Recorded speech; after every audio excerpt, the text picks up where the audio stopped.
We have introduced you to researchers who approach Bigfoot from a very scientific angle. And we have introduced you to researchers who approach Bigfoot from a very supernatural angle.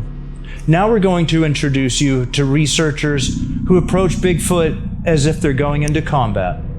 The commandos of the Bigfoot world, Coshocton County Bigfoot.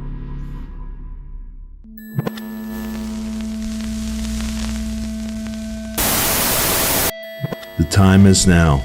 Our adventure continues. Our quest reaches deeper into the darkest forests, higher up the mountain, further up the stream, just around the next bend. Onward, upward, deeper.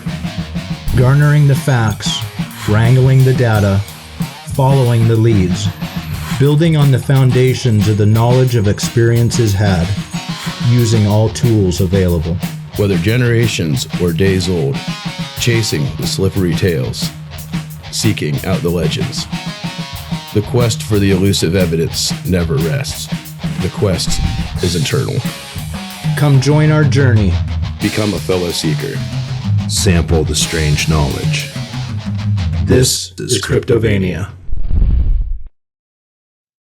Jay, I know you're just like us guys. You're a regular guy. What was it that happened that got you into this crazy world of Bigfoot? How did you come to this?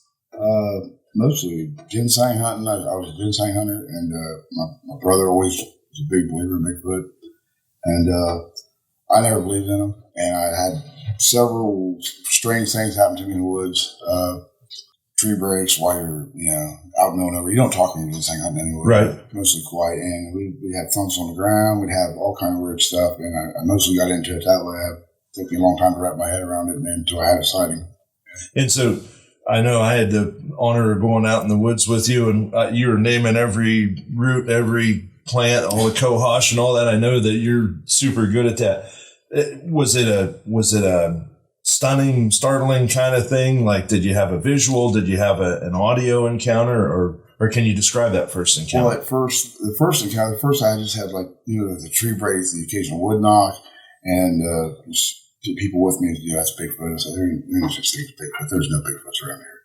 And finally, I had a sighting, and it was maybe a year after that. It was just daylight, just getting daylight. I was sitting in my car, getting ready to fish, and I had one come down off of a dam and crossed. He was going across. He was heading right toward me, and I was in a little Cobalt car, and I'm thinking he's going to flip his car. It was so big. I've never seen nothing that big on two legs walking, and I was scared. I was like, and I finally snapped out of it. I rolled the passenger window down. I'm going to shoot this thing. And all I have is a compact 9. So I'm fumbling for the other magazine. I get the magazine on my lap, rack the gun. I'm thinking, I'm going to shoot. Calm down, muscle memory, everything. And it turned and it walked toward the wood line. And there was 3 sets of eyes down there looking at me when it finally got down there. And they went on down the wood line. And after that, how could something that big be there and hide from me all these years? Yeah. I'm 53 years old. I'm constantly in the woods. Yeah. All year round. I've never seen, how could it? I was just amazing. Well, I know back home in Coshocton County, there's a culture of people that are mushroomers and ginseng hunters and all this. Do any of those folks ever confide in you that they've had similar experiences to yours? Yeah, you get your ridicule people. There'll be 4 or 5 people joking around ridiculing you. And if you want to hunt a cryptid, you better have tough skin. Right. It doesn't bother me. True. But it always seems like after the ridicule, one guy will stick around and say, hey, I had this happen to me. I was out mushroom hunting. Yeah. And, and he'll describe rock throwing or wood knocks or tree. Yeah, that's what they do, And, it kind of makes them feel better. But it's always that one guy who wants to stick around and tell a story. But it seems like when you run into one of these, you want to tell your story. You want to tell somebody. Yeah. And you don't want to be ridiculed. Right. After that. You want somebody to believe you because you had an encounter that you can't believe. And it's the ridicule, it kills it, Right. I want to tell my story. When I see one, I told my wife, and I didn't tell nobody else. And I didn't go in the woods for 3 months after that. And I'm always in the woods. And I thought, I'm done, And Bill, our research partner, he got me back in the woods, you know. That's cool. I'm glad he did. We're all glad he did. I was done. And just to see one of those is, they've told you your whole life they don't exist. Right. And they're not real. And when you actually see one, you question everything. Yeah. Your existence, you know, everything. Maybe that's why they don't want us to know they're out there, because it does make you question everything. Possibly. What else is not true? Yeah, what else are they like to us about? They, it's always they. Who's they? Yeah. You know? Do you believe that the Sasquatch is eating the plants, the mushrooms, the herbs, the whatever that you're out there hunting? Yeah. Have you had proof of it? Like, have you found a place where they've been digging or? Yes, actually, Bob Gross, pretty much our founding father there, he was watching one the other day, and there's we think it's a mustard in the mustard family, a plant. He actually watched him snap them off and eat them, you know, like it was, you know, like he was snacking. And he's seen it 3 times now, and we actually brought some of it with us, some of the plant. Yeah, they eat whatever they want. You know, I mean. Of all the goodies that are growing in the woods around here in Appalachia and stuff, do you have an idea of what might be their favorite wild edible food? I was thinking May apples. I mean, there's several woods. Isn't that hard to believe? Thousands of May apples in these woods. And you look in certain woods, and they're still there in August. They grow the fruit on them. And plants, everything's going. Thousands of them. Could you imagine a belly full of May apples? They must have a tough digestive system. Yeah, and I mean, where you're at and where we're at, we're in a agriculture county, and we have thousands of acres of corn. Right. Soybean. For them to eat the corn of a cornfield, that was nothing. And it stays sweet till probably mid-August, you know, and they can feed on that. The soybean, if they're eating soybean, that's just pure protein. You know, they have that. I know they eat the mussel shells. We've found proof of that. Big on mussels. You know, when you start talking about an agricultural area with all this abundant food growing, what's every farm have on it? A pond, an apple tree orchard, blueberry bushes, all that sort of thing. Chickens, absolutely. Yeah, their food source is unlimited. And you know, wintertime it might get a little sketchy, or they're taking down deer. And I do believe they eat more meat in the wintertime. You know, the mussels, the shells, I've found those before too. That's really, I never really came onto that until recently. And I wonder, because a lot of those mussels are endangered or protected or whatever. Yeah, in our area, yes, we have they were extinct. They found a blue mussel shell. And so they pretty much just said in Ohio, you just can't possess a mussel shell. You can't possess any part of it. Right. Or you'll be fine. So for me to find 100 mussel shells in a pile with an 18-inch footprint beside it, I was fishing one morning, and we happened to, I was watching Einstein. He's about 4 foot off the ground. It stands up to about maybe 7 or 8 feet and walks in the woods. I couldn't wait to get down there to see what was going on. You know, why was he down on his knees? Yeah. So a guy come up, and he wanted to know what I was catching fish on the day. I was like, here, just take all these lures. You know, you'll get something. I want to get down there. And there was a rock, you know, good flat rock. And there was a sharp stone. He had it all laid out like a little workbench. And there was a live mussel shell still in its, still in the shell. You must have been hot on his heels. I couldn't figure out all these down. Water, drinking water. No, they're eating. They're getting the mussels. It was probably, I don't know, February, cold out, you know. Spillway don't freeze. It's constantly moving. Yeah. We fish there all winter. And they're eating the mussels. And which, if you think about it, that's a major protein source. Makes perfect sense. You know? Perfect sense. And you can't open them with your hands. I can't. Right. So one of my fishing buddies is a retired sheriff's deputy. I said, open that up. He couldn't do it. I took him back. I was like, what opened all those? Yeah. And then they showed me the footprint. He said, I never believed in these things. I said, well, there's enough evidence right there. Something's going on. Yeah. And it was amazing. And when you get into that time of year, with the exception of you and a very few other people, how many people are going to be down in that area in the wintertime too? Yeah. Maybe, serious saltwater fishing, you might see 30, 40 of the same guys out there all winter long. Yeah. There's not a whole lot of people out there. Yeah, and who's there for more than half hour or an hour when it's cold like that too? Yeah. And it's just amazing to put the puzzle together. Yeah, it's just a big puzzle. You don't see them, so you gotta it's just a Rubik's cube. You gotta figure out every part of it, and then more you figure out, the easier it is to find them. I think that's what we do, pretty much. And I know you and I have talked before, and you feel that the population is expanding or doing very well right now. Yeah. Population is exploding. If people knew how many were out there, it blew me away. I thought I found a pocket of them when I first encountered these things. I got a pocket of Bigfoot, Yeah. I found a little pocket of them. And everywhere I get the same thing 22 miles away. They couldn't have followed me. Oh, I found another pocket. They're everywhere. Yeah. And they go anywhere they want. And for them to hide from us, which goes back to Jonathan Mackey, our friend, his theories are just dead on. How they hide. And that's something that I really love about being buddies with you guys down there. You guys are 4 hours away from us, and the same theories and the same mannerisms are the same there as they are here. Oh, yeah. I didn't change nothing, my style, nothing coming up here. Yeah. And it's just like, you have more force, and it's just amazing up here. Amazing. But it's the same thing. Same thing I got at home. So I was in Missouri. Same thing in Missouri. Yeah. Same thing. Different terrain, different plant life. Same thing there. I'm finding the same thing down there. Last night, when we were out in the woods last night, how'd you feel about the first place we went into there, where you were running the FLIR and I had the night vision, and Bill had the thermal, and Jason had the other night vision going? What was your feelings on that? What do you think of that spot? Oh, that was amazing. We had, right off the bat, we had activity. We had, the tree knock. I know we had some really loud tree knocks. It sounded like Tannerite at first. It did. I mean, but they were loud. The video you got, FLIR hits we got, it was just amazing. And at the hotel, I don't want to mention that, but we had activity on the other side of that ridge Saturday morning, and it all tied in together.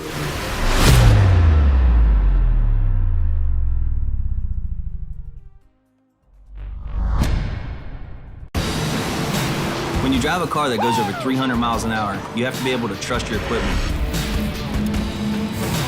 Whether I'm on the racetrack or back on my farm, I need gear that is designed to perform. Rocky Footwear and Apparel is built for people who love the great outdoors and who know what it's like to put in a hard day's work. I'm two-time funny car champion Matt Hagan, and I wear Rocky boots because I know no matter what I'm doing, there's a boot for that. So when we walked in there, it was so cool. Our squad's going in there and stuff, and then all of a sudden we hear something walking.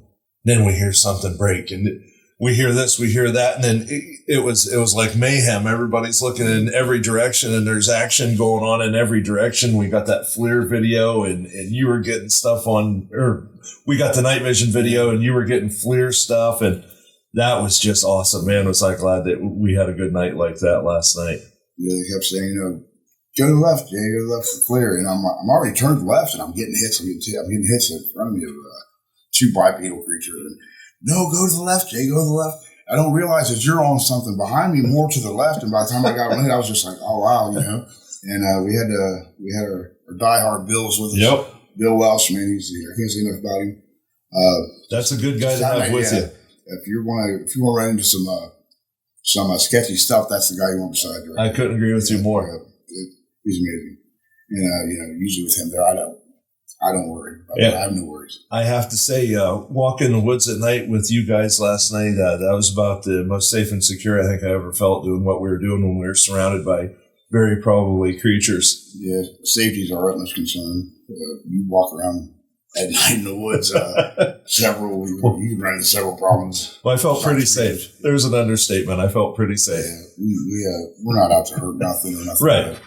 We're big boys. We want to go and eat. Right. We want to go and eat. Right. When you're out doing your Bigfoot stuff, do you ever have people come up and ask you, what are you doing? Really what I'm getting at is, I heard a story that you and George Workman had done some work together one time, and things were kind of interesting. Can you tell us about that, Jay? Yeah. I invited George out for an outing in our county, and he comes out, and we've never met each other. We talked to each other online. And we went to an area that I've been watching. It was a hillside where we set a couple tripods up, put some cameras up, and we're trying to get a photograph. What we're trying to do, And George had actually seen movement up there, seen some activity, and here comes of the law enforcement arm, we believe, of the Army Corps Engineers, and he comes down and he just stands there looking at us. I'm like, oh great, what are you guys doing? And he's facing me, and George is behind me, and I'm like, we're bird watching. Yeah. Every time I hear the word bird watching, this is exactly what I think of. Yeah. I think of Jay Fouch. You're the atypical bird watcher. I'm being dead serious. We're bird watching. What are you watching for? And I'm like, eagles. And George is behind me. And I mean, any minute, man, George is doing everything he can just to keep him busting up laughing. I'm thinking, he's going to blow it for us. He's going to blow it for us. He had to be there. And the guy goes, bird watching? Really? And he's I do bird watching. And he gets us he goes up, he goes, I'll be back in a minute. Brings us down dry bags with towel, coffee cup. And we bird watched there, talked bird watching for an hour with this guy. And, which was a really good job. It was a nice show for yes. But, yes. We're like, there's Bigfoot's moving up there. We want to get something, just get him out of here. But George the whole time. I was like, don't laugh, George. I knew once he laughed, I was done. I would have lost it. Oh, yeah. I'm trying to be dead serious. Oh, serious bird watching. Oh, to be a mouse in the corner for that talk, that would have been great. Oh, it was good. George is, I can't say nothing about him. He's awesome. He's been into Cryptovania, great guy. Getting back to the swamp, we went into a swamp here on 8,000 acres that we have locally here, and what did you think of that place? How do you think water plays into the research? How important is water, or what's it has obvious reasons, but how do you try to play the water? How do you try to play the terrain when you're doing I this? use the water probably more than any other researcher I know. You hear a lot of theories on, a lot of ways people go after these things. I always use water because water is key to everything on Earth. Everything has water in it. But water, I'll put myself between the water and maybe the bedding area and for where they have to go by to get the water. Eventually they're going to go for the water. Because anybody that hasn't had food for 3 weeks or water, they're going to get the water first. Yeah. And that's how I feel about it. Water is everything to me. It's in all my key areas, I gravitate toward the water. And I have really good success rate. The swamp we was at, that was an awesome place. The broken stuff and everywhere you went, something was broken. It didn't matter where you was at in that woods, something was broken. Me and Charles was walking through there and everything was broken. I said, look at everything's broken here. Yep. And you just, when you're in a situation like that where you go in the woods and everything's broken, you know they're there. Yeah. And it's just an amazing area. That was really a nice setup too, because we had Bob and myself over on the one side of the pond, and then you guys went in, and sometimes the best laid plans don't always work out. We didn't really get a lot of activity there, but we had the night before. But that was still cool though. It was really nice to lay a plan down like that and then execute it, and that was some Bigfoot textbook 101 and stuff right there. Yeah, I think we had one call that I know wasn't coming from you guys, but it would have been on the other side of the ridge, and it wasn't real loud. And we all stopped up there I know we stopped for about 15 minutes and just sit still. And but there's enough evidence there. What's doing that? There's enough evidence there. And then when we had our powwow before we went out of there, we did get that vocalization. Yes. That was actually the best one of the night. It was. After we'd done everything we knew how to do, then when we're sitting there talking, then we get that one vocal. 2 a.m., 3 a.m. Yeah, I think it was about 2:30. The night before, what you captured the night before was amazing. Yep. It was amazing. Yep. Yeah. Back home in Coshocton, do you guys, is access to land readily available? Is it tricky to get in places? Do you guys have, I know what I'm getting at is you're right near Salt Fork. And are there other places that are half as awesome as Salt Fork? Oh, yeah. Yeah. There's, Salt Fork's in itself is 47,000 acres. Water sources there. Everything's there for them. Hotspot. Everybody knows the Salt Fork. North of there is where I live. I live about 30 minutes north of there. And it's pretty popular in the Bigfoot community. Coshocton County is heard of, But I really don't want to tell too many people about where we're at because it's. Well, it's just me and you talking. But it's amazing. Coshocton County it has everything. It has 5 rivers. It has all the agriculture. It has the deer population is insane. We have some of the biggest deer in the world. People come from England to hunt there, all over the world. It's got everything there that an apex predator would need to survive. And the activities, we have a high house to us is everybody hears them, and like you said, we come out here that you don't have them. What like when you were saying, you're like, well, you get that occasional Ohio howl like you get. Yeah. I'm like, no, I don't, man. No, I don't not hear it. So it is different in that regard there. When you hear one, it's a 15-minute howl. It's louder than anything you've ever heard in the woods. It's freight train loud. Yeah. And what does that? Exactly. Other people, I've heard other people say, I'm not ever coming here again. They don't know what it is. Yeah. But the volume, to have that volume, that lung capacity, come out of something. Yeah. Freight train whistles are that loud. Yeah. The volume, and it's amazing to hear that. And usually they'll set coyotes off. You'll hear 50 coyotes go off after they do this. And it's just, we hear it a lot up home. Like you say, you don't have them here. Well, occasionally I'll get reports of them, but I haven't heard one here. We're going to have to get you up home. Yeah, man, absolutely. We're going to do that soon. It's amazing. Like TP structures, we don't have those there. I found two in my life, and I've been to others. Oh, we have TP structures everywhere. I don't know why. It's part of the puzzle. That's like when we were over there and hiked with you guys. That Scanicum star that we found that day. Oh man, that was almost Ginger Lockwood level right there. That was a beauty. I actually posted that, and she commented on it. Yeah. To me, that was you and Nick was ahead of me and found that. And you were talking about a star. I'm like, what are they talking about? Yeah. The star. I didn't know what you was talking. We called it asterisk back then. Mm-hmm. And we found them actually in person, and like you'll see the V of a tree with a huge asterisk in it, and but that was just balanced perfect. If you'd have bumped it, I think it would have fell over. Yeah. But it was just amazing to see. And when you're going through the woods and you see something like that, it's like it's art. It's kind of like art. You're seeing art like art. It's just like art form. And some people walk by that their whole life and never realize all them trees just fell over. And to have her commenting on it, that's about like having Earnhardt tell you you're a pretty decent driver. Yeah, exactly. It's. And when you have something amazing like that, and some of the big name people that's knows what they're doing, says something about wow, that's amazing. Yeah. And I had you with me, and Nick, you guys found it. You was ahead of me walking that day. It's like, man, check that out. Oh, and it was just amazing. The tree stand we found a tree stand in that woods. Yeah, it wasn't attached to a tree; it was destroyed.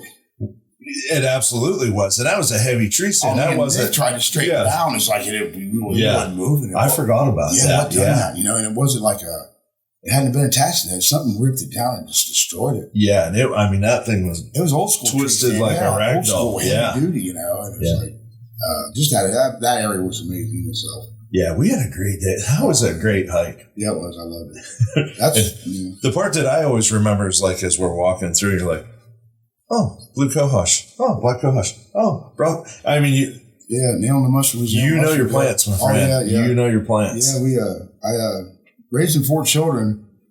You supplement your income. Yeah, man. The best you can. That was a good way for me to supplement my income and got me in the woods. I love being outdoors. I love it. Yeah. And it really shows, man. When you walk in the woods with you can tell you're a cat that loves the outdoors, and that's awesome. I'm constantly in the woods. We have a person that funds us.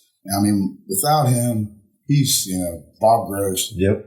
He funds Coshocton. He is Coshocton County. That's cool, man. I'm in the woods after work. I'll be in the woods. Before work, I'm in the woods. But he gets us everything we need to operate and function as a group. Well, you guys got a nice thing going, and I'll tell you right now, it definitely works, and you guys got the results to prove it. This isn't just a beer. It's a lager. A medium-bodied, amber-colored, one-of-a-kind beer. Made from those bold enough to brew it, for those bold enough to drink it.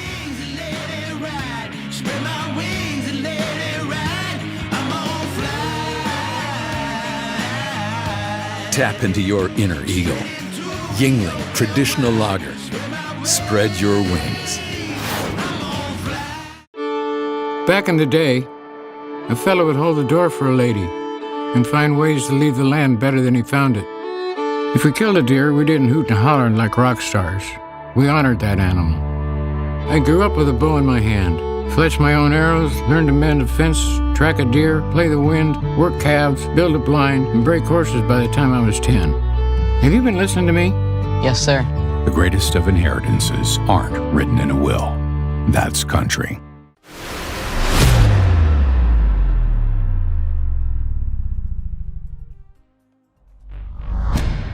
I'm with Bob Gross, one of the major members of the Coshocton crew. How long have you been part of this and this Bigfoot world, and in particular, Jay and the Coshocton crew? About a year and a half. About a year and a half? Yes. What got you started in it? Went out with Jay a time or two.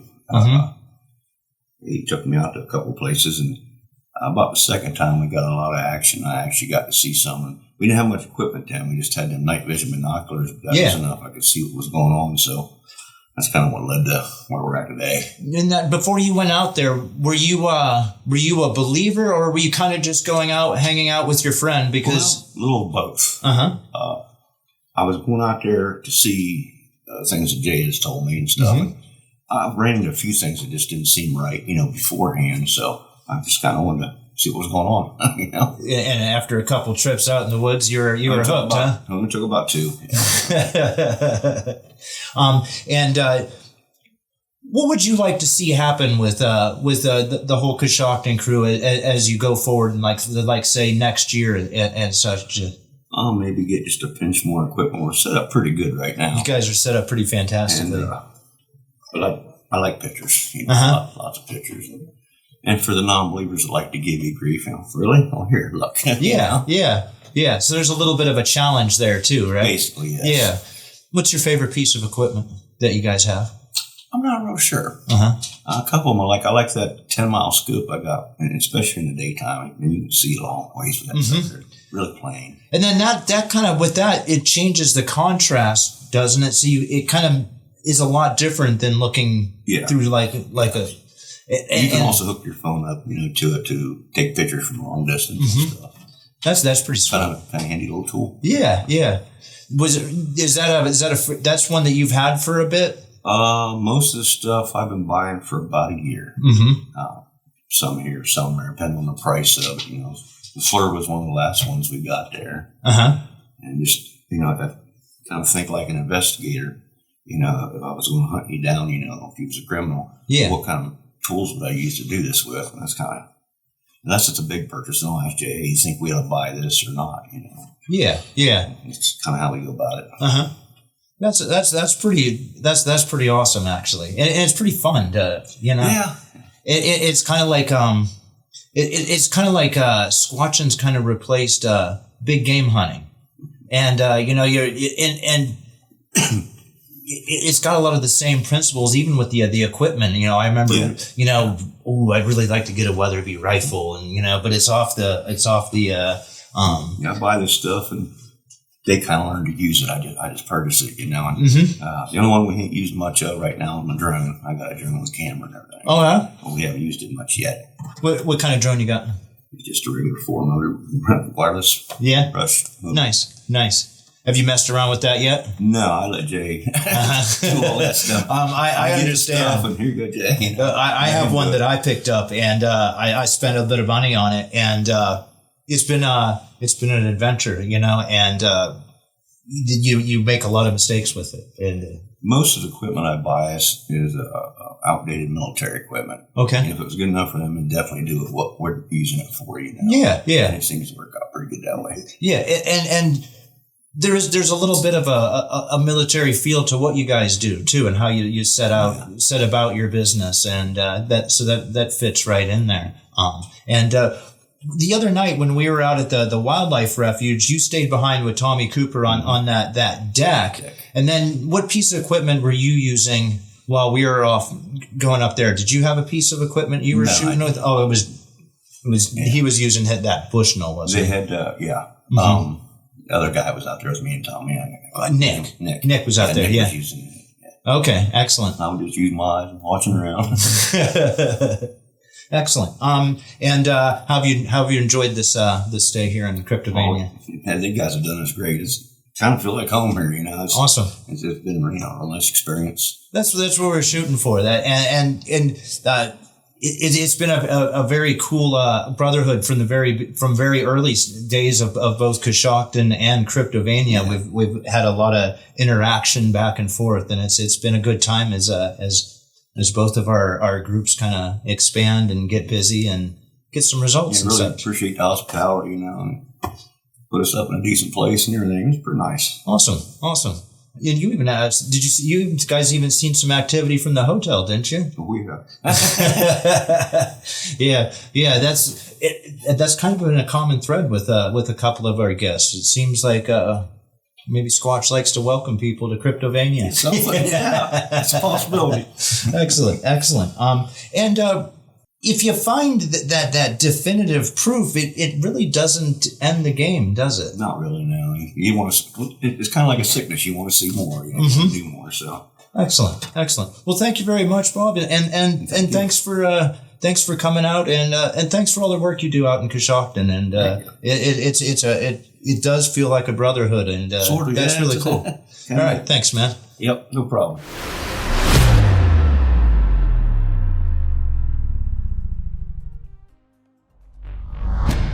In the Bigfoot world, one of the things that's kind of been a surprise to me is how much online networking, particularly through like Facebook, it happens in the Bigfoot world. You don't normally think of that as your Facebook dependent kind of crowd, but in all reality, that's how you and I met. Yes. With our Cryptovania group, it's been amazing how much interaction we've had, and then you have the interaction back and forth with the groups. How did you get started online with the Bigfoot world? I got started online. I had the encounters that I had in the beginning. Once I kind of realized maybe it could be a Bigfoot out there. And where do you go? Where do you go with that? Mm-hmm. You know, everybody, you say something, they're going to dog you, make fun of you, you know. And I got online and I found a few groups, and Pennsylvania Bigfoot Project was probably the first group I ever went to. Fantastic group. Yeah, she's willing to step out and help people. It's going through something, you know, she knows what it's like. And then I met Cryptovania, you know, it's like, wow, you know, what's a Cryptovania, you know? And it was the informative information on there. It was crazy, insane. Everything, you know. And, I have groups that I go to. There are certain groups that you can gravitate towards. It's in your niche, you know, what you do. And there's some geniuses out there. Yeah. Literally geniuses. It's amazing, and that's how we function. Yes. You know? Yeah. I met you through there. Tommy, I think, you know, and you meet some great people through there. Yeah, and everything on there's convenient for doing what we do with sharing knowledge and all that. Like you sent me that one, a fantastic pic, probably a little over a year and a half ago. A few years ago, you'd have had to send something in the mail, you know, or something like that, or we never would have interacted unless we ran into each other at a Bigfoot function. But how do the Bigfoot functions network without the Facebook stuff and social media and great stuff? That picture, what was the story behind that picture? Because it's got a odd looking face and the story behind that was I've got a couple of fishing buddies of mine. We fish all nuts about it, and I was teased a lot by one of them in particular. And it wasn't nothing. He was always teasing me. You know, he's a little older than I am, and he was ex-law enforcement, and he was don't be looking at the bangs right now, Bigfoot. Get to fishing, you know. He was having some trouble on his property. He was running several game cams. He's a big time hunter, and I said, you know, put a few more cameras up in there. To move one every day. Just pick one out and move it every day. You know, he goes up and down the floor daily. Grab it and move it somewhere. Move it all the time. And he done that, and that's what he captured. And he calls me up and he says, you need to get down there right now. And it's probably 80 miles from me. You know, I was like, what's wrong? You need to get down here now. He said, I got a Bigfoot on the camera. You told me. Bigfoots aren't real.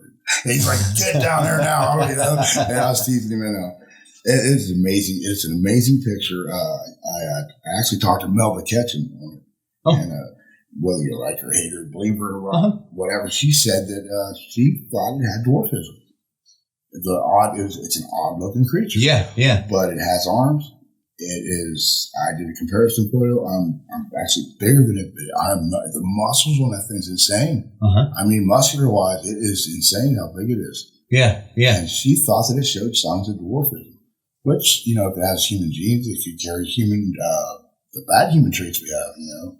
I had wondered if maybe it was just a refraction of that hairy face, or maybe if it had a hairier face with those hollow guard hairs, maybe. But it's kind of puffs out. A lot of it was, I think, a lot of the facial part. It was coming out of a real hard winter. It's been very cold, and it was taken on March 6th, and we think that some of the hair could have been. You know, we had a really brutal winter. A couple of nights where we got that 25 below zero. You know, it might have something to do with that. We do believe it's on a turkey.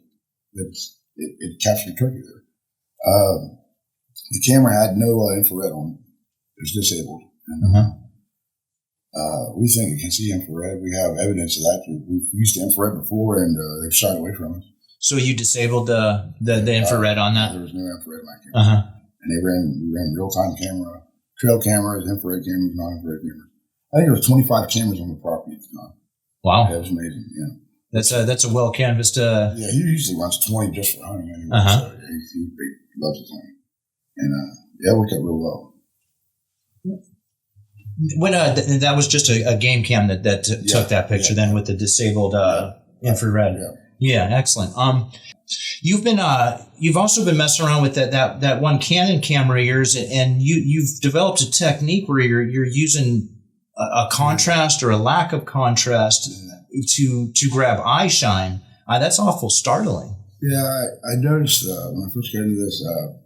One of our investigators, Larry Fouch, we could spot the eye shine at night, and it kind of glowed. You know, it's like, oh, you know, that's a demon. You know, people say it's a demon. If the eyes are glowing, no, it's a night vision process where their vision is better at night, and it's designed to work at night. Our vision isn't, and it's a lot of cones collecting light, basically. You know, and we could see it great at nighttime, but at daytime. There's got to be a way, if the eyes are that big, there's got to be a way to see those eyes in the daytime if it's that big. Yeah. If they're capturing light, they're going to reflect. And I worked with I was actually kind of like by accident, we was working there. Bob buys me a camera. My camera guy's Larry Fouch, he's a research builder. And he does all my camera work. I don't do camera work. I'm not a cameraman, you know. And I was messing with the contrast because it was too dark, you know. And as I was messing with the contrast, I started seeing the eye shine in certain woods. I was having activity anyway. Wow, you know, I can see it was daytime. Yeah. So I just left it there. And this camera, you can actually hold it up and do a visual sweep. And me and Bill Welsh was in the woods here recently, and I captured an eye on there. I was like, Bill, come here and check his eye out. And he sees it, and it blinks, and then there's two eyes, and he takes off running. He's going to go get it. And that's how Bill is. I mean, Bill is he's the guy to have with you. You know, when you're and it was amazing. It's amazing how it works. And I try to share it with people, but it's hard to explain what, you know. Yeah. These are 50-cent pieces you're seeing in the middle of the daytime, and they're reflective. But you have to pay attention. And they're side by side. Yeah, it's always two. You know, you can. I showed Tommy yesterday with it. Are they Bigfoot? No, but they're where we're having activity. They're with Bigfoot. If they're not Bigfoot, they're with them. There's something to it. I don't know. You know. You're telling me there's 4 Bigfoots up there right now. I got 4 sets of eyes up there. I don't know. You tell me what else has an eye that big? What else collects light like that? I don't know.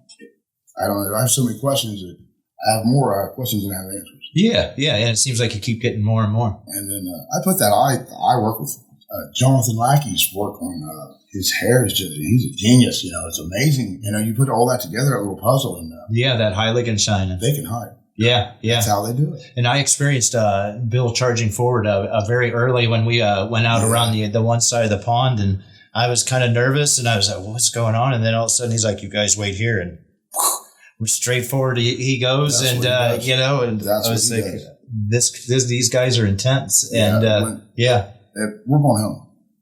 I mean, it doesn't matter what happens. We're not out there to hurt nobody. We're not out there to hurt them. We're going home. And anybody's with us, is going to hurt. That's just how Yeah. You don't know what you're going to run into. Yes. Today, in today's age, you do not have no idea what's out there. People, animal, you don't know. We don't know. And he takes care of us out there. He does a good job. I felt like I was in safe hands. Oh, yes. He's good man. After the break, meet Coshocton County Bigfoot security detail.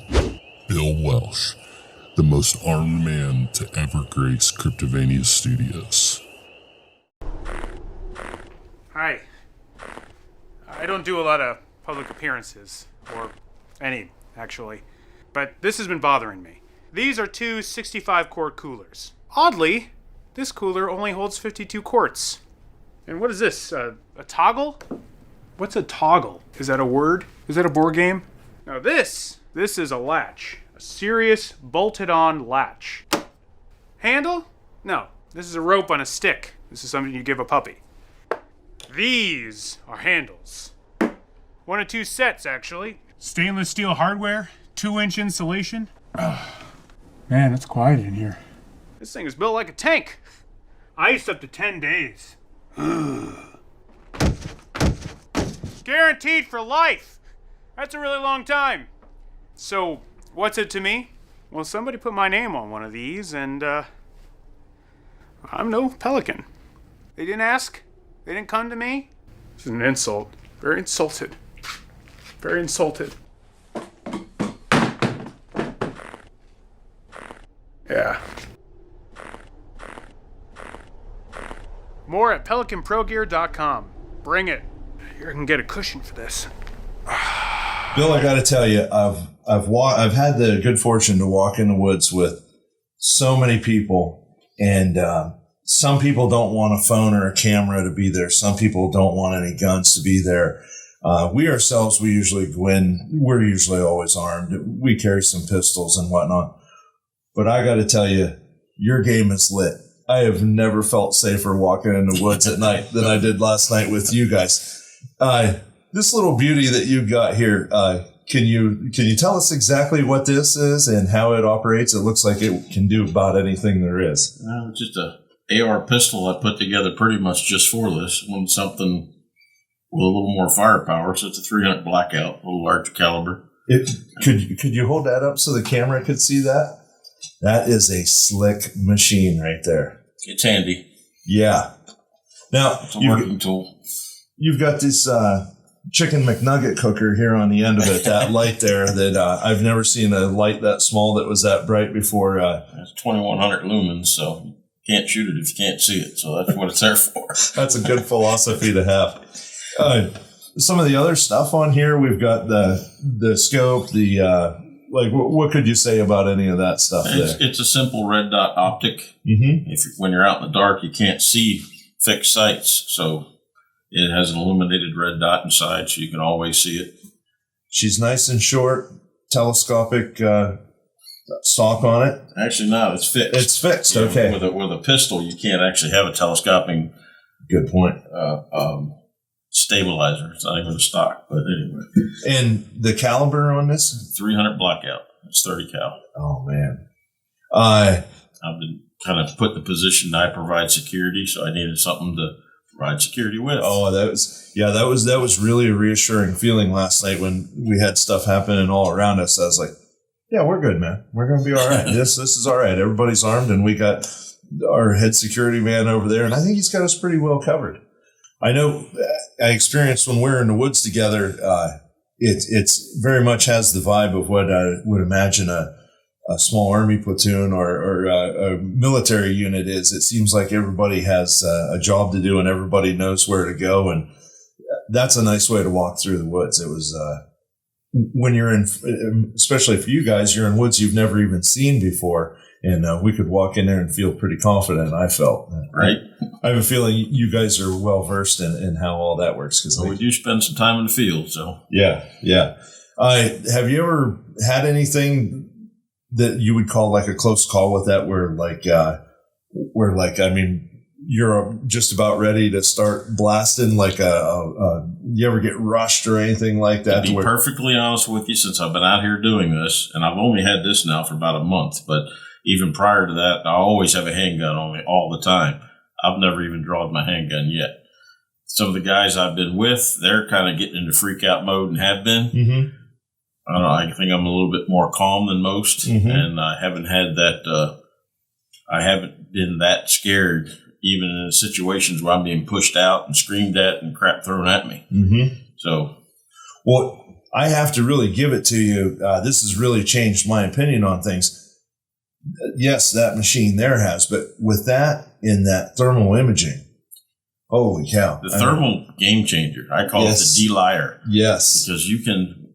I got the night vision first, and one of the first problems I had with night vision, of course, I was just learning it, but I thought I had captured something very early with night vision, and thankfully I did my due diligence. I came back the next day and realized that I was just getting reflections off of all things. A couple of those box bird feeders that were placed out in a this was in Ohio in a state game area, and they were them box bird feeders, but they had picked up reflections from the night feeders, and it was just a matter of perspective because there was a small island, and when I first scanned this area, the island had blocked the bird feeders. Well, literally just a few steps to one direction exposed those, and it looked like two figures coming through the edge of the swamp.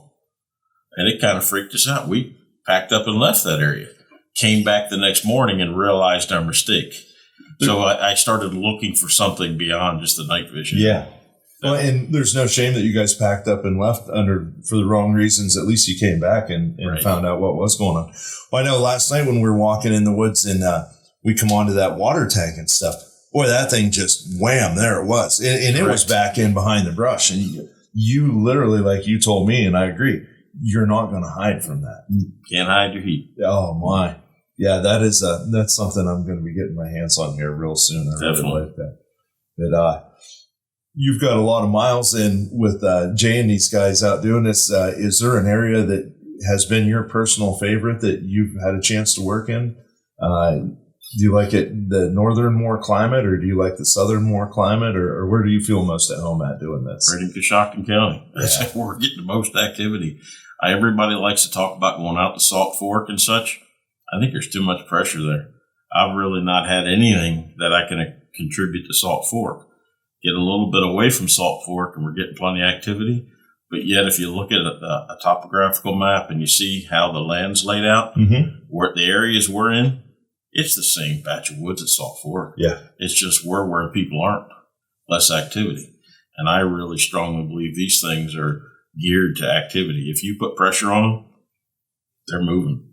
And I couldn't agree with you more there, too, because that's very much similar to here, how we are with the Allegheny National Forest. We almost never go to the A&F, but boy, out here on the outlying areas, same deal. And it's tactically, it's easier to canvas because it's already broken into squares with the roads. Whereas if you're going to Salt Fork or the A&F, man, you can go for miles. Right. And I think we're entertainment to these things, and I think we're food source as far as our garbage or our pets or whatever go. So why wouldn't they want to be close to us? I definitely agree with where they're entertainment. That thermal capture I showed you from my friend's place in Columbiana, Ohio. That's his exact setup. He just builds a campfire every night, sits around a campfire. He's not trying to be quiet. He just has a normal get-together campfire, and they come in and watch every night. Yeah, this guy has activity literally 7 days a week. It's crazy. I hope no one ever finds out where he is. I'm not telling. Yeah, absolutely. But I am delivering him my thermal this week. I'm going to give him my thermal for a month and just let him play with it. I can't wait to see what he gets with it. Yeah. Have you ever heard of people that they do with their optics that they'll shoot into a mirror and they have a higher success ratio by shooting into a mirror because the Bigfoot thinks that they're behind the device or can't see the light being emitted? Yes, I've seen that. Yeah. Mm-hmm. It's such a crazy topic. Well, I can tell you, I can't say I've seen a squatch react to my night vision, but I've seen other animals clearly react to it, especially deer. I've been in close quarters. I've been a deer hunter all my life, so I'm kind of accustomed to getting close to animals, bow hunter and such. You're used to being close. And I've hit them with knew they were there ahead of time. Brought the night vision up and hit them with that and that IR light, and it's just you think you hit them with a spotlight. They react the same way. lock right into it. They're looking right at the light. You get the eye shine. If they can see it, why can't other things see it? Yeah. I'm not saying we can, because I can't see it, but our eyes don't work like theirs do. We don't have those reflectors in the back of our eyes as good as they do. Right. Do you find a lot of similarities between deer hunting and going out Bigfoot researching, squatching, or is it just a completely different ballgame to you? Yes and no. The same things come to the way you hunt a deer and some of the tactics you use and how your field craft and how you move through the woods. Yes. What seems like we're dealing with is when you're dealing with deer, you've got an instinctive animal that really doesn't have any thought. In my opinion, when you're dealing with squatch, you've got an instinctive animal. They have all those senses that an animal does that can think it through. Sentient. And that's why they're always one step. It seems like no matter how good we get, no matter how good of a plan we have, them suckers are always one step ahead of us. Yeah. And actually, that's one of the methodologies I use is I purposely try to put myself in the worst place that I can tactically, thinking that maybe they'll be overconfident and then maybe they'll slip up. Correct. I think on the little glimpses we get here and there, it's just that they slipped up, or we're smart enough to not try. Just put yourself in a position, be patient, let them come because they're curious. Yeah. They're coming to check us out. Yep. Ideas on what their main diet may be? Do you think that they're mostly meat eaters? Do you think they're mostly plant eaters? Do you think they're just I think they're there? like us. They eat what they can get. Water is definitely a huge thing where we always get the activity, especially we've got our best activity when it's crazy hot because there's not much water there. So you can kind of, when you find the water source, you're going to seem to have the activity. But I think food-wise, they're getting their, whether they're eating deer, roadkill deer, there's roadkill deer everywhere. That's got to be a food source, in my opinion. Yeah. I've read reports of people that have seen these things dragging deer off and eating deer on the side of the road and those kind of things. And then Mother Nature provides food for all of us if you know what to look for. Yeah. You take a walk in the woods with Jay and oh, you can eat that, you can eat that, you can eat that. Let's pick these mushrooms, fry them up this way. Granted, they're not frying them up, but you don't have to. We do that for taste. Yeah. But there's plenty of food out there.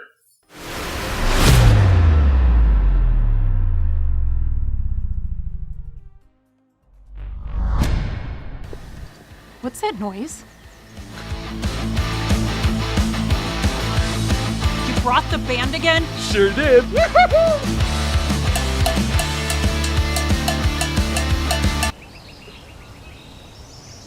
Don't miss Camping World's RV Festival going on now. Shop new RVs starting at only $105 per month. When's the next show? Visit your local Camping World Supercenter or shopcampingworld.com today.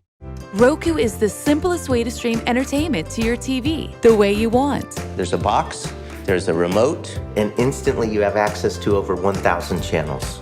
It's a much more cost-effective option for watching TV. The new Netflix shows they're producing now are really good. And if I can do it, anybody can. Starting at just $49.99 and get 2 months free Hulu Plus with any new Roku player. Go to roku.com/offer. One of the funnest things that I've discovered with this whole Bigfoot adventure is all the cool gadgets that we get to play with. When you guys came out Friday night and we hit the woods, you got to introduce us to quite a few cool gadgets, and including my favorite was that night vision scope. Who made that? That's an X-stand night vision military grade. Bobby purchased it for us. It's one of the first things we got. It does everything we needed to do. You can zoom, you can make video, you can take pictures. You got 7 grades of IR on there, infrared, and it's amazing. It's an amazing tool, and we use it a lot. It was fantastically easy to use too. Yeah. Once I figured out exactly where my 4 buttons were, I never had to put light on it again. And, to find my place, everything was nice and well spaced out. Actually, I think I'm a little sore from holding that thing to my face for a couple of nights now. And it was fantastic that the vision that we got off of that and how clear, and how easy it is to get that. And then it's got the little focuser for, when you're getting in there to really tighten it down. And I was pretty impressed with that thing. I think you liked it. When you're in the dark out there, you're in the middle of nowhere, it's dark out, you can't see it. It is a really nice functioning piece of equipment because you don't have a lot to deal with. You have 4 buttons that you can do anything you want with. Yeah. You can switch it on the go, you can switch it on the fly. And what I really liked about it too is I didn't have to have it tight up to my face. I could kind of have it out like this. Exactly. It's a screen. It's not a lens. Exactly. You look through a screen like a movie screen. And then I was able to, I was trailing behind you guys and I was able to find you in that and use it to make sure I was on the trail and stuff. Very easy to use compared to like sometimes like with the binoculars, sometimes that whole thing is pretty hard. You get kind of blinded. I don't like the binoculars because if I see something, I have to hand it to you. You have to zero in on. We've lost stuff that way. I can't find it. Mm-hmm. There's times they hand it to me. What are you looking at? I can't find what you're looking at. This here gives you something where somebody beside you, your research partner, or whatever, can actually visualize what you're seeing. Yeah, it was really easy to put it right over your shoulder and your buddy can check it right out. Right. That's what. And usually we run several different things at one time. That way, I see this. Well, I can check it on here. Mm-hmm. And if it jives, you got something. Yeah. If it don't, it knocks it out. It's not there. And that's part of the fun too. Is debunking. You're debunking yourself and that whole investigating and like last night you and I were both focusing in on one thing and we eventually dismissed it I think as a stump. But and what it ended up being actually I saw as we went out was it was a lawn tractor that was poked in there. And it gave us that funny signature, but we were able to figure out that it didn't have heat. And so we were able to just kind of eliminate it from without having to get all the way up and put your hands on it. 70 yards away? Mm-hmm. 70 yards away. Different things hold heat. You have rotting logs hold heat. They give off heat. They give off, rotting is a process. When it's dying, it's a process which gives off heat. You have trees hold heat during the evening. Kind of like steaming oil. Yeah, exactly. Everything gives off a certain heat. And the best way to do that is you try to learn the device, what it does, go out and learn what it does, that way you can debunk it. And the people I research with in our group, they'll call it out right now. Let's well, that's this or that. We want to know what it is. And we get down to, okay, that was a log. That wasn't a log. That logs don't get run. We've had different things, but my research people we work with they want to debunk it first. They don't want to say, hey man, that was a Bigfoot there. And sometimes it has been, but there's times it's a rotting log. And that's kind of that's the whole process is so engrossing. And sucks you in. You're not. There's no sense of like, I'm kind of bored. I hope something happens. The whole time, it's just got your attention. 100%. 110%. Now the handheld that you were using last night, while I was using the binoculars, what was that? That is a Leupold LTO Quest handheld night vision. It's a FLIR, forward-looking infrared. And it picks up heat. It doesn't give off infrared, signature. We use that a lot, and then we use it a lot with the night vision together as a tool, and it works out really good for us. We do. I do a lot of night stuff with one of our researchers, Bill Welsh. At nighttime, he's amazing to be with at nighttime. He's a diehard. We'll do 14 hours is nothing for us. That's average. And I had to kind of talk us back to going back that first night because I was pretty whooped. We'll wake up on the side of the road at 8 o'clock in the morning. We've been out all night. It's like that's what we do. He gets one weekend off a month, and we hit it hard. We run those. You run those together.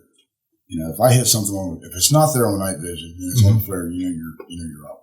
But it's a good tool to have. And at nighttime, you don't want a bunch of difficult things. The handheld, it's like a phone. You can look at it, I can look at it, we look at it together. Well, I'm not handing you a scope to look through, and you got to find. And then I got to find exactly where you were pointing. That don't work for us. For some reason. It's too much. in the heat of the moment, when you do have something going on and stuff's getting sketchy, I don't want to have to hand you something. I have to look for it. Mm-hmm. I want you to see it on the screen. Yeah, and that's a special skill in itself, being able to put something to your eye and go right to where you need to go. Yeah. Now, we were using the heat signature too. What device was that we were using? I think Bill had that mostly. What is that there? It's just another form of IR or FLIR. It's a FLIR that goes to his phone, and he made his own holder for it, it's really cool how he done it. He designed a holder. We didn't to hold it. The way it's designed, it's kind of tough to hold it when you're going through the woods. And he made a holder for it, and it's just another FLIR. It radiates maybe a different color. It picks up the same signature. And a lot of times we'll be walking through the woods, 4 o'clock in the morning, and he'll FLIR something, and I can back it up with mine, or I'll FLIR something. And that's something. Because we're both getting on the FLIR and it's moving. We got something going on. Mm-hmm. And it just kind of helps us. It's a quick debunk. Is what it is, Yeah. And it's worked for us. It works for us. That's what we do. That's what we found. It works for us, and it's easy. We don't want to be real technical out there at 4 o'clock in the morning when you're 5 miles from the truck, and it's just that's what we do. Just like it was easy for us to focus in on that one that was kind of something was down low, and then eventually kind of got up. Like it stood up. Yeah. And that was, and we actually. I think we were on that for about 5-10 minutes. Yeah, we stood there for quite a while watching that. And at first, it's like, it was bright. It was brighter than everything else out there. It was one of the brightest hits I got all night. Mm-hmm. And then when it stood up, I know that, we could use different equipment in conjunction to, you figure stuff out from, you're 100 yards away from something. Mm-hmm. Yeah, and when we were looking at the pics a little while ago, we could see what we were looking at. Yeah. That doesn't capture video, but it does capture a good picture. Yeah, and there's certain places like the hill we had to go where we would have had to go to look at that was kind of tough to get to in the dark. You had to go over logs, and it's nighttime's a whole different animal. Yeah, and if you want to pack a lot of adventure into a certain amount of time, that's the way to go. That's for sure. It works for us. I mean, we try to simplify everything. Mm-hmm. We work all week. We all work. We do this on the side, and we try to make it simple so we can enjoy the outing. Mm-hmm. It's more enjoyable for us if we don't have technical problems. We try to simplify it. Well, those were 2 of the funnest nights that I've had in a long time. Awesome. We enjoy this down here so much. It's just like coming home down here when I come down here. Just like coming home. Excellent. Yeah, I love it. Excellent.